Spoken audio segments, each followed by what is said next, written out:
So the presidential candidate for the United Democratic Alliance, UDA, made 4 allegations yesterday in his statement. 1, that the government and its senior officials have mobilized to campaign for Azimio la Umoja, One Kenya Alliance presidential candidate. 2, that the national government administrative officers, especially chiefs and their assistants, are being mobilized to rig next week's general elections against the UDA presidential candidate through suppression of voter turnout and or buying or holding identification cards. 3, that the cabinet secretary and the principal secretary in the Ministry of Interior and Coordination of National Government and government administrative officers in the Rift Valley, and they actually named 4 of our officers, I'm going to talk about them, have been holding meetings illegally and planning to provoke ethnic conflict in that part of our country. And fourthly, that the government, through the Communication Authority of Kenya and the Kenya Power and Lighting Company, plans to interfere with the conduct of the general elections by disrupting the communication networks and the electricity supply.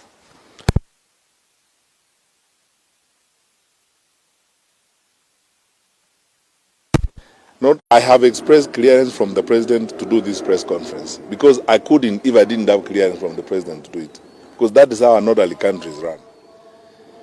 2, you go to the National Security Advisory Committee after that, and the National Security Advisory Committee is comprised of the technical officers, the heads of the security agencies, and the others, who manage the security institutions across the country.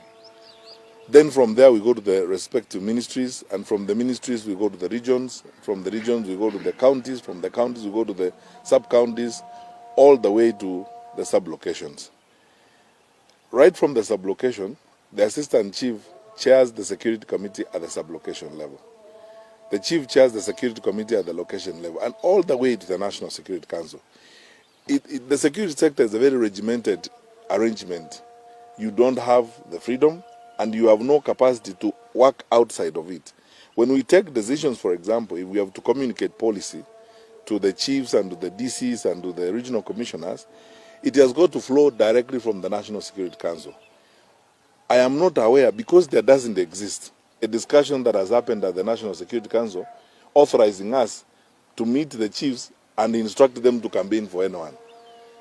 And if His Excellency the Deputy President has got evidence to that effect, he should provide it to the public, because that evidence would reside in the minutes of the National Security Council or in the agenda of the National Security Council, and then that communication will be translated in a memo by the head of the public service, who is a secretary to the council, which I have not seen.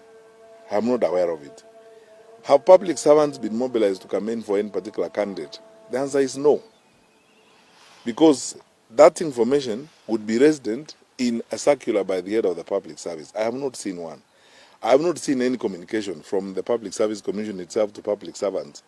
And public servants are all governed by a code of conduct, which is very strict on how these things are supposed to be done. Thirdly, my friends, all meetings we have with chiefs and assistant chiefs are held in public. We either meet in county commissioners' offices, in church halls, in schools.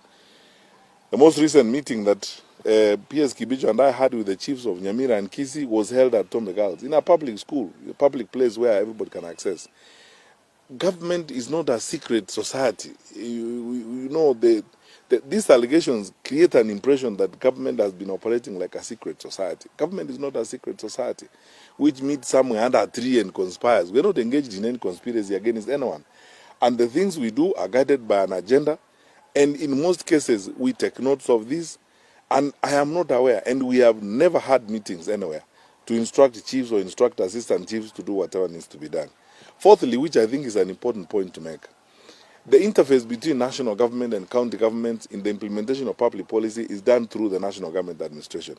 We have worked with chiefs and assistant chiefs and our deputy county commissioners on 100% transition. We have worked with them on the war against FGM. We have worked with them on the gender violence. We've worked with them on a huge number of issues before. And we hold these meetings openly. Right now, as I speak to you, the Ministry of Health is running a campaign jointly with the Ministry of Interior on the triple threats, the resurging numbers of HIV/AIDS cases across